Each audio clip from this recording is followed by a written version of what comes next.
Welcome to All Things Maya. My name is Maya, and this is my channel about all the crafty things that I do. Today we're going to go over the Great British Sewing Bee finale. Yay! It is season 8, episode 10's finale, and it is a party theme. First, I just wanted to address the fact that I was a bit late in this video, and we just had a couple of little things going on in the family health-wise that need to be taken care of. That is priority. So I didn't have a chance to do the video, but that doesn't matter because we already know who won. We're just here to see my take on the episode itself. So on to the pattern challenge. On the pattern challenge, they did the Amorpheus dress by Azame and the Thwanky Modes gang. It apparently is one of the world's first lycra dresses. And it's got to be pretty stressful for the sewers because it's another design by Esme. You know, who wants to be judged by the person who actually created the actual pattern itself? So this was probably even more challenging because they gave them 2.5 hours to do it. 2.5 hours to do this. They've been given so much more time on so many other challenges. But they only had 2.5 hours this particular this particular pattern challenge. So in terms of my fear level for it, personally, it's skin tight. It has holes on it. It apparently is only held together by D-rings. Pretty high. A 4 out of 5, I would say. My fear level is close to never wanting to do it, ever. But for the judges' expectations, they said that the tires have to be mitered. They need to be turned and given a defined point. Of course, they're going to look for precision.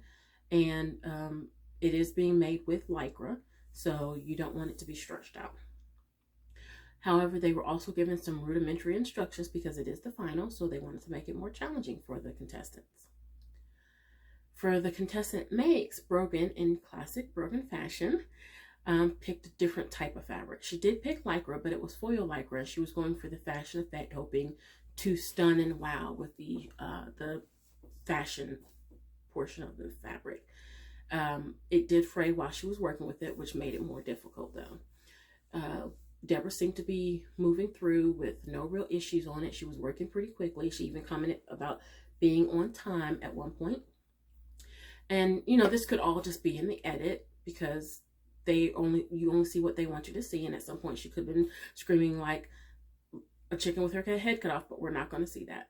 So Manny started out pretty slow. She was worried about precision, so she was taking a lot of time to do some cutting, and she was still working on her cutting when others were moving forward and starting to sew, and she worked up until the dead end, and she struggles all the way to the dead end when they call time. With Annie, that she seemed to be moving along pretty well. She had a little bit of a struggle with her points, but overall she seemed to be able to address the pattern and make it work. So as far as judging goes, they said that Deborah was stunning. She handled the lycra well. They said her binding was even and the ties looked really neat. So perhaps the edit was true to form and she didn't have a lot of problems. Brogan, they said the curves weren't laying flat, that her ties were twisted. They also said that with that particular material, if you were going to use it, you have to be precise and it has to be perfect. Unfortunately for Brogan, it was not perfect. With Annie, they said hers was a little baggy, that the lycra was stretched out in a few places, but she had handled her points really well. And Manny, they said that she had a small twist in the neck, but she managed the lycra well, and the ties were done neatly. So in the end of the pattern challenge, the 4th place went to Brogan, 3rd went to Annie, 2nd went to Manny, and Deborah got 1st place. She made probably obviously the best out of the 4 of them because she got 1st place. So after watching this, does this make me interested in making the pattern? And I want to say kind of yes. I was afraid to try because it's something about the fabric, it's the pattern, it's the shape, it's the style. But I'm kind of inclined now, just because it's simple. It's simple in its cut, but it's difficult in its details, and that's a bit more like a challenge to take on, you know. So I'm kind of more interested in it now. The moving forward, we have the transformation challenge. Of course, they have 90 minutes in the transformation challenge, and this time what they did was give them a selection of recycled fabrics from throughout the competition this year. And they wanted to turn it into a party going out outfit. So thinking back on the competition, I'm trying to think of the fabrics that they had and see what I would particularly make. I'm not sure that I don't remember all of them. There's just too many. You'd have to really be there. But I recall that at some point, maybe the first or second episode, Manny used organza in her pattern made to measure challenge, and maybe taking some of the other fabric that was used in the competition and overlaying the organza on top of it and making like a crop top with the organza overlay. As far as the contestant choices, however, Manny decided to use the old Bowie music fabric and some organza. She used the Annie's blue Bowie fabric that got her garment of the week that week. Brogan also picked mostly the fabrics that she had used throughout the competition, and she decided to make a ruffled top and a ruffled skirt combination. Deborah used multiple different fabrics that were used during the competition and came up with a sundress. It's a bit less night on the town, but it is a party dress in a way. You know, it's a garden party. Annie made a really cute white sort of angled top that had a nice belt waistband on it that was using the fabric from Deborah's kimono. So as far as the most out of the box of all of them, I feel like it's safe to say they're all out of the box, because they all started out as nothing but scraps of clothing. They no longer resemble these scraps. They have all become proper clothing. So I'd say they're all out of the box. But I was personally drawn to Annie's. I think that the angles that she used to create the top, I think that the nice waistband on it and the buttons on the waistband really accentuated. I can see it going with a pair of jeans for a nice casual look, or going with like a skirt and using jewelry and makeup to help dress it up and make it more of a going out on a night on the town sort of outfit. So I really did like Annie's transformation challenge for this episode. Then we moved on to the made to measure. In the made to measure, they were making glamorous jumpsuits that were supposed to be red carpet ready. In the jumpsuits, my excitement level for this was pretty neutral. I'm not a fan of jumpsuits in general. I wouldn't wear them. Something about accentuating the middle portion of the body. So I'm not really a fan.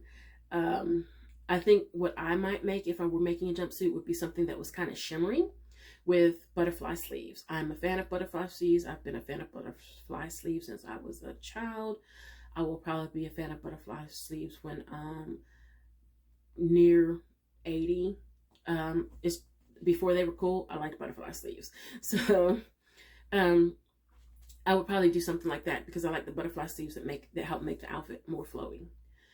For contestant progress, Brogan decided to make a shorts jumpsuit. They called it a shorts jumpsuit, but I think like for us in the US, we just call it a romper. So jumpsuits and rompers are two different things. The short version of a jumpsuit is a romper. She was using some black and gold fabric, and she was using a tulle skirt in black and gold as well. She was making a tulle skirt in black and gold as well. Deborah was making a jumpsuit for her friend who was going on a Hindu. In the US, it is called a bachelorette party. She would be using boning in the bodice to help keep it up, and that's a technique that she hadn't done before. So it was critical that she got that right for the final. Annie is also using boning in her top. She needs a boned corset because she's making a huge bow and train that's attached to the jumpsuit that will need support. She hand sews the bow to the dress to help attach it so that it doesn't look like it's just flopped over, and you can see that it is a proper bow And she also puts pockets in the jumpsuit. Who's not excited about pockets? Yay. So then Manny does a color block jumpsuit that is inspired by Harley Quinn, because Harley Quinn is pretty popular, pretty famous for her color blocking. It's 2 different types of blue. She uses 2 different types of fabric to make it even more difficult for herself. But she's well known for making things difficult because, as I said earlier, in her first or second episode, she used organza and the made to measure. And she had a lot of trouble when she was sewing it just because the sequins kept popping in her face. So, you know, the challenges of working with different fabrics are many.